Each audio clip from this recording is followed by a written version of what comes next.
Hello everyone and welcome back to my channel on this lovely grey English day we are having. I have a very exciting deck for us today, and that is Tarot, the Green Codex, or the Green Codex Tarot. This is published by Lo Scarabeo. It did come a little bit beat up, but it is gorgeous. It is in this absolutely stunning big box, which I actually love. It has a magnetic closure. I feel like for me, at least with the Lo Scarabeo decks that I have, I've not had this kind of gorgeous presentation before. We have, let's see if I can get it out, this lovely guidebook, which was part of kind of like why I wanted this deck, was this guidebook. And then we have here the deck and the box. But if we look through the guidebook, Tarot, the Green Codex, it is like proper. How to use the deck.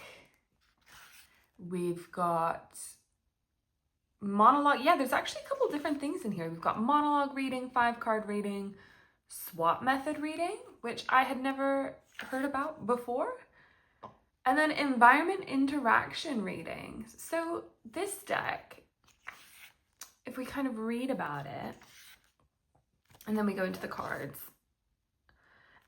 this deck, if we read about it on the back of the box here, a starlit night sky,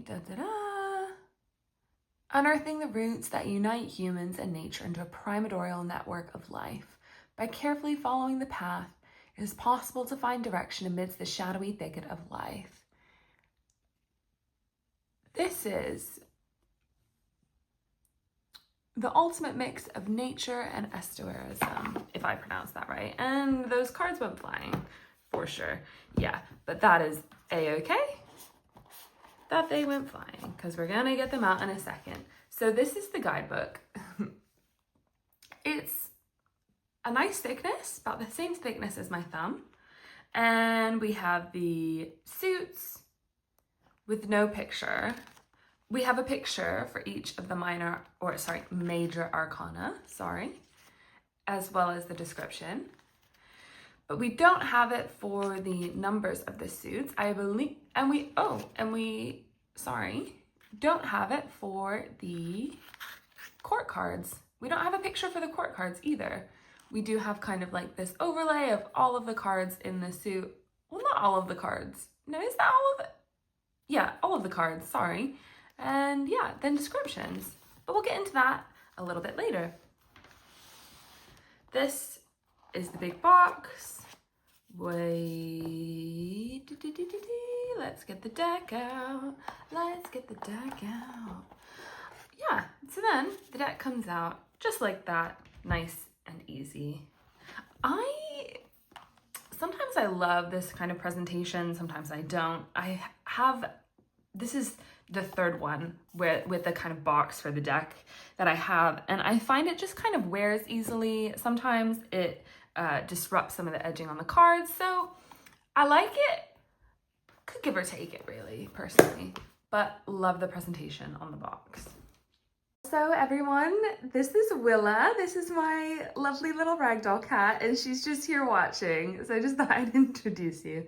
But this is Willa. She's just hanging out with us off camera today, little one. Oh. But let's get into the cards. This is the Fool. I love this Magician. Do you know what?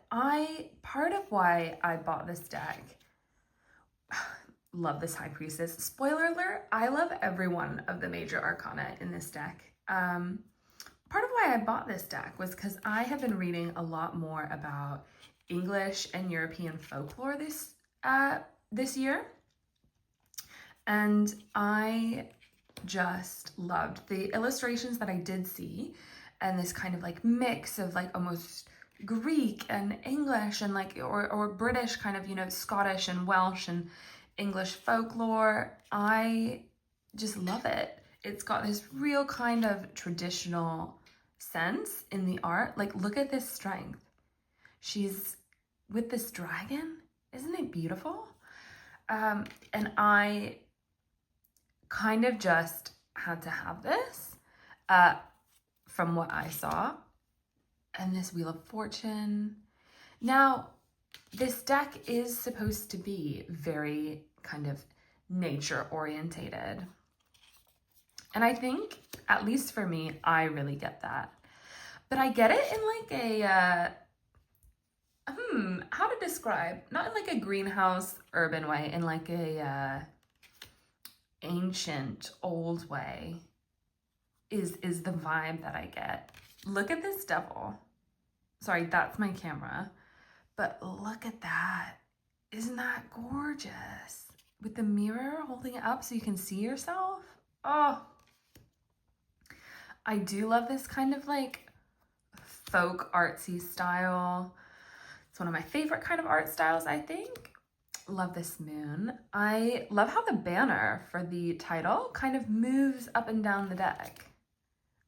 I think it's really cool. This Judgment is beautiful. It reminds me of like a funeral, isn't it? I think that's what it's supposed to be. And kind of like soul or spirit leaving. It's just gorgeous, really. And then we have the Ace of Pentacles. Now, sorry, you can hear Willa kind of just like licking herself, little one. These do get a little bit pippish.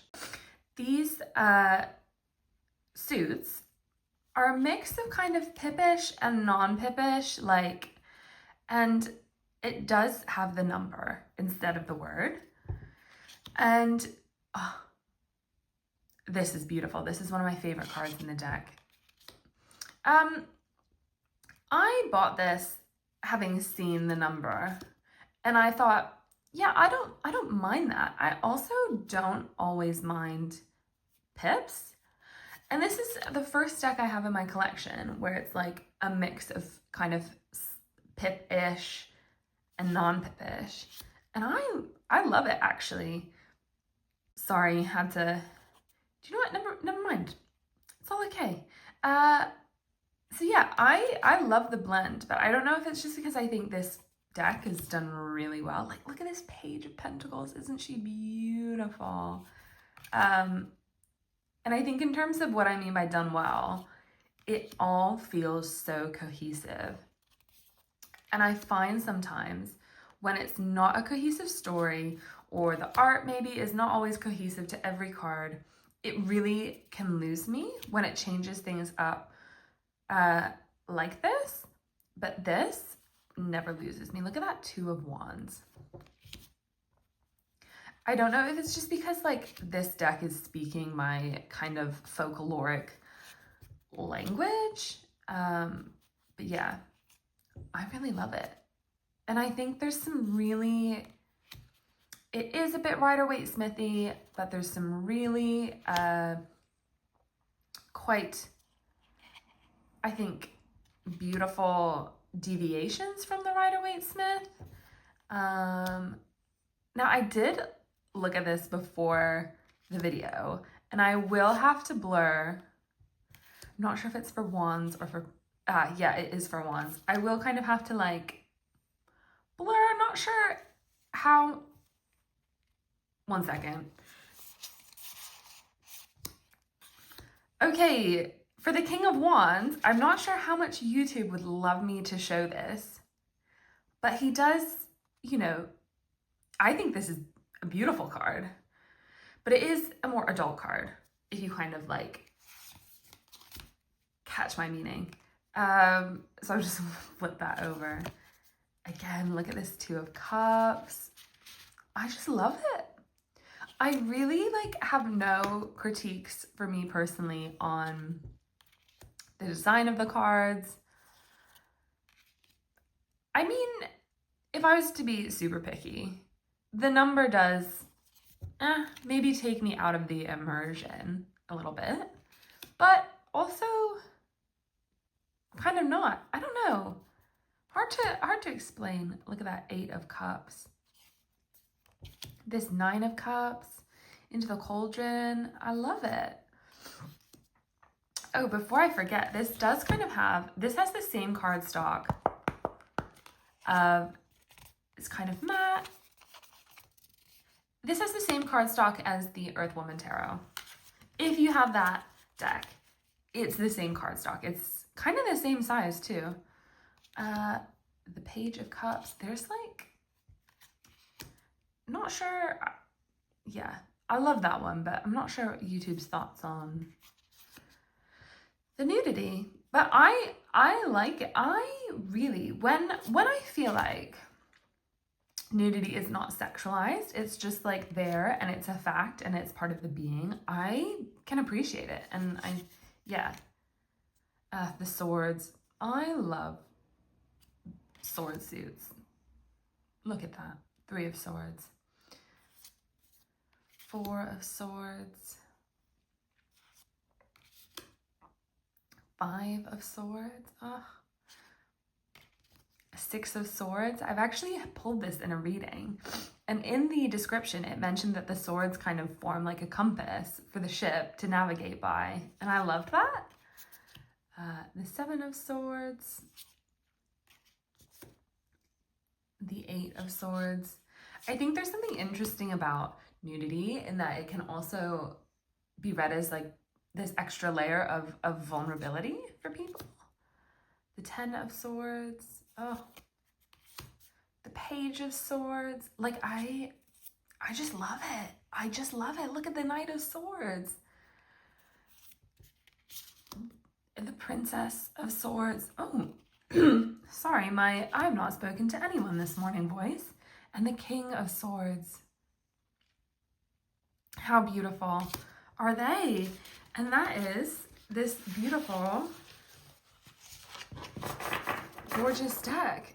The cardstock, I think, shuffles really nicely. We can give it, oh my God. Do you know what? I've been getting a lot of messaging this morning about slowing down. And I feel like I'm trying to be slow. I've been very slow and kind of steady. But sorry. He escaped. Oh my goodness. But I feel like I just keep getting slow down even more. So deep breath. Let's slow down even more. Actually, I have done a few readings with this deck, and this deck has kind of demanded this kind of slow and steadiness from me. Now I'm just gonna kind of pick a card and we'll see what the guidebook says. What have I picked? Oh, the Page of Wands. How beautiful. Let's see what this guidebook says. The Page of Wands, young and brave, bright and right, proudly carrying the fire and believing in miracles morning and night. In the rising sun and under the shadow of the stars, ready to listen to the world and read its magic writings. He who, on the crest of the wave, is drawn by dreams, expanding the space of play and fulfillment, he is your inner genius. The Page of Wands card shows a child walking in the middle of the wilderness. In his right hand, he holds a burning torch. In the left, a shield. On his head is either a helmet or a mask. Behind his back, a warrior's marching cloak. This card symbolizes bold beginnings, manifestations of initiative, trust in new ideas, and their own creative fantasies. The perception of the world as a space in which the hero's wanderings can be played out, and where a person awakens the inner child able to believe, create, and dream. The card may portend a journey, the discovery of something new, magical, amazing. It indicates a love of freedom, adventure, risk, and wanderlust, creative accomplishments and discoveries. Perhaps this card also portends a meeting with a young friend or girlfriend, or a person who is young at heart, active, open to innovation, ready to support endeavors and get involved in an interesting idea.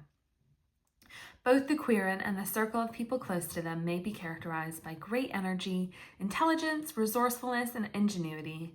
Thanks to such qualities, endeavors will receive support and favorable development. Which I think is actually quite a lovely reading. Now, and part of why I bought this deck, now I did buy this deck, is the intended kind of purpose. So it says that this deck uses special symbolic, ecological, cultural codes, and that the images reflect the ecological foundation of world culture with its universal laws of human development and inseparable unity with our planet and its web of life.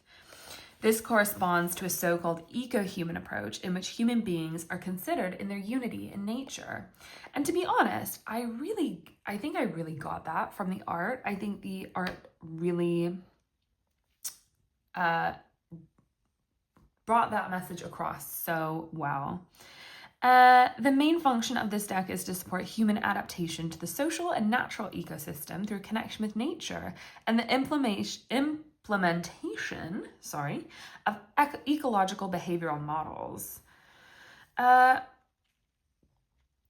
Thanks to its special symbolism, the deck allows the user to reassess their attitude towards the world, decide how to act in a specific situation, and determine the optimal developmental strategy.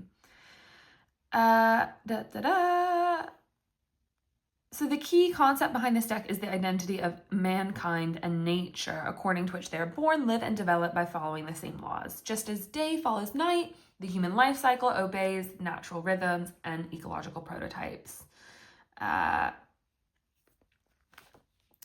So really, what I get from that is he's saying that the illustrations really kind of focus on how we as humans are connected to nature and how, that would impact our reading. And he has got this whole bit on environment interaction reading, where he kind of goes into,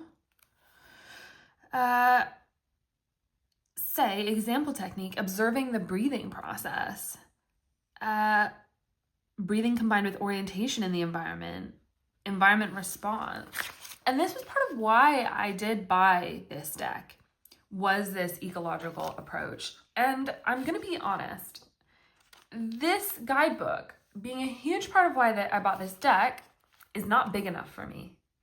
I think if you're talking about the ecological, connections, don't just talk about it with the major arcana. And there's only suggestions for the major arcana. There's not suggestions or journaling prompts for any of the minors. And there's only here in the Hermit, I think this is a good example. He goes into human and non-human life and the environment, kind of relating the hermit to the life cycle of an insect, the state of sleep in humans and other animals, like when they're going through the pupal stage, and then it, maybe builds a chrysalis in terms of a butterfly and then flies off into a butterfly after. And I was really disappointed to see, love the cards, but I really wanted this guidebook to be better and to do more for me. And I was disappointed to see that there's not a picture of the card before the description. Personally, that's something that I really love in a guidebook, especially if you're trying to say something different or really connect these cards to our natural world, which I think is, a brilliant premise for a deck. It's something a little bit new, a bit different than what I feel like we've been seeing, especially with AI. I think, we're seeing a lot of the same stuff, and I thought that this was a bit different. So I was disappointed to see that. And part of the reason why I was disappointed was the cost of this deck in the guidebook. This deck with the guidebook, deck, big box, this cost me 36 Great British pounds. Now, I feel like that's a lot. I know and I appreciate that a lot of people have to get paid from this deck, you know, more so than, say, a novel. You know, I know in a novel, a cut goes to the agent, a cut goes to the author, then the publishing house has to get paid. But here I know that we have the extra edition of an artist. So I understand, you know, I've worked in the publishing, like in bookstores and things for a long time. I understand the chain and who needs to get paid. And I think we should be paying people and not paying AI, you know, unless, you know, there's circumstances, you know, I have a chronic illness. Sometimes it might be helpful for me to use AI. But anyway, that's not what this video is about. I believe in paying humans for their art, their artistry, but for 36 Great British pounds, this needed to be better. This needed to be better because the deck, really, personally, no notes on the deck for me. There might be notes for me, and that's okay. We you know, we all have our opinions, but for me, no notes on the deck. And if you've got notes, I would love to hear it. Genuinely, like, let me know. I think, you know, it's interesting to see how everyone interprets cards and what people think. But also, sorry, I'm coughing. Oh my God. Having worked in retail, I also have seen the breakdown of cost of goods and actually how much something costs, like, to be made. And it might be different here. I might just be chatting, you know, and this is not to, again, say that, you know, people don't deserve to get paid. Like, people do deserve to get paid. That's not what this is about. This is about, for 36 pounds, getting a deck, a box with a magnet, and a guidebook that I think, in my opinion, should be bigger for 36 pounds. Especially because at the same time, I got another deck for 25 pounds, sorry, and the guidebook is so chunky. And part of why I bought this deck, again, not to beat the dead horse, was for this guidebook. So I thought it was really important to make a video because I love this deck, but I think, you know, if this is a deck you're like, I really love some of the cards, maybe I'll think about it just for fun. You know, I really would encourage you to think about it because I think 36 pounds is a lot of money to ask people to pay for anything, you know. That's like a takeout dinner for some people. That's some people's weekly food shop. And all I'm saying is, I think if you're charging that much, I really want to feel like I'm getting value. And I don't at this price point. I think if this was 25 pounds, I would be like, yeah, great. I wouldn't mind so much that this guidebook is not full of all the information that I wanted and that I kind of needed. I think I needed a little bit more of that ecological connection throughout this. Yeah. I do know that everything like has to grow with inflation, but you know, last year, I think in 2024, I bought the Earthwoman Tarot deck, and it's in a really typical low Scarabeo box with just a small guidebook. And I think it cost me maybe 20 pounds. And then this year, I've noticed that there's been like a 10-pound inflation on, there's a deck that I've been looking at called Wicked Moonlight deck. That deck is in the same format. That is now, that deck is 30 pounds. And so, you know, it's tough. It's tough. So if you love this one, I would, you know, definitely like save your money. But if you're on the fence, I would, you know, really think about it. I would really think about it at that price point. I think that price point limits. I think sometimes the exposure that something can get. Because like some people who might love this might just like take a chance. Oh my God, sorry, he is everywhere. Not that I mind, I just don't think YouTube would like that. Yeah, have a think. I know that I'm like waffling on about this, but I do think certain price points can be really limiting. And, you know, I didn't see all of the cards before I bought it. You know, no one had done like a walkthrough or anything. I did buy it blind. Wish I had seen a whole walkthrough.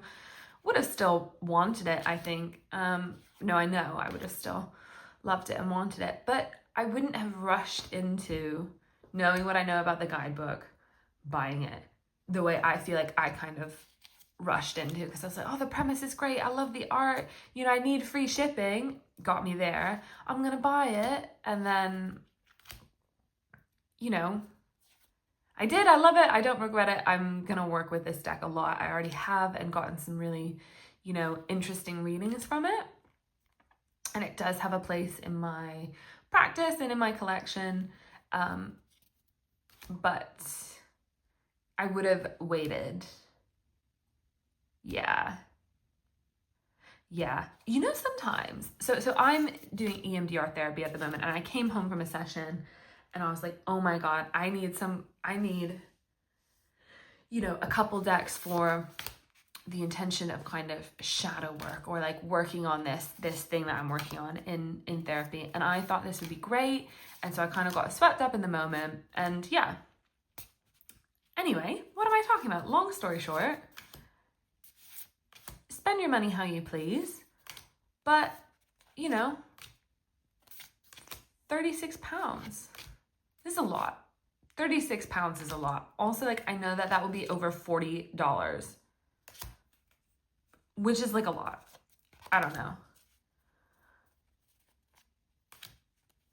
Is it worth it? I'm not sure. I think it's really difficult to have these conversations around cost. Especially, not again to like beat the AI dead horse, but, you know, wanting to support people and artists. And I do think we are so used to like cheap stuff, and I'm trying to like break away from that mentality. But it's hard. Like, I'll be honest, it is hard to break away from that mentality and to not buy this, you know. On Amazon, I bought this through Waterstone, so at least I got like stamp points towards a credit I'll probably use for another deck. It is really hard to not buy things cheap and to break that habit. It's almost like an addictive habit. So anyway, I'm gonna stop talking now. I have just waffled on. Let me know what you think. Love the deck, love the illustrations, love the vibe, don't love the cost. The guidebook could be better for me. What do you think? Anyway, yeah, thanks for coming to this one. This has kind of rambled and gone on longer than I thought it would, but thank you so much for joining me, and I will catch you at the next one. Bye.